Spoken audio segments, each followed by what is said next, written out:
quelques jours de la fin du mois d'octobre, le vice-premier ministre, ministre de la fonction publique, Jean-Pierre Liaou, a reçu le président Haï du comité de suivi de la paie des fonctionnaires, l'ordonnateur délégué du gouvernement, ainsi que le président de l'intersyndicale nationale de l'administration publique INAP, venu lui faire rapport sur l'évolution de la préparation de la paie des agents publics de l'État du mois d'octobre. De ce rapport, il ressort que la paie de ce mois d'octobre connaîtra un léger retard dû aux multiples opérations liées notamment à l'intégration des nouveaux agents mécanisés dans le système. Les ajustements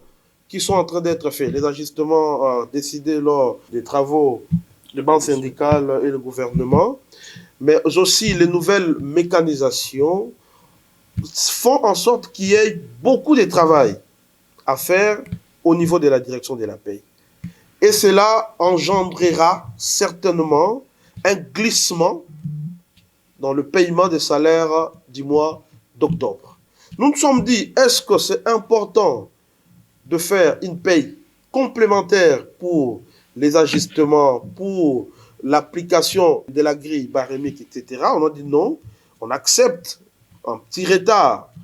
qui serait 10 jours, 11 jours maximum, ok, au lieu de mettre les fonctionnaires dans une situation où ils seront appelés à suivre les compléments de leur rémunération. Et donc, le VPM nous a reçus et on a exposé les problèmes. Il nous a donné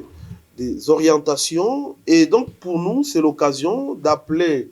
tous les agents et fonctionnaires de l'État au calme, que la question est prise en charge, que les services sont en train de travailler nuit et jour pour que la paie soit effectuée dans le meilleur délai. Avant de présenter leur rapport au vice-premier ministre, ministre en charge de la fonction publique Jean-Pierre Liaou, l'équipe a été dans tous les services de la direction de paie pour se rendre compte de la façon dont les agents de cette direction préparent des états de paie pour permettre à l'ensemble de l'administration publique du pays d'être payés dans des bonnes conditions malgré le petit retard enregistré.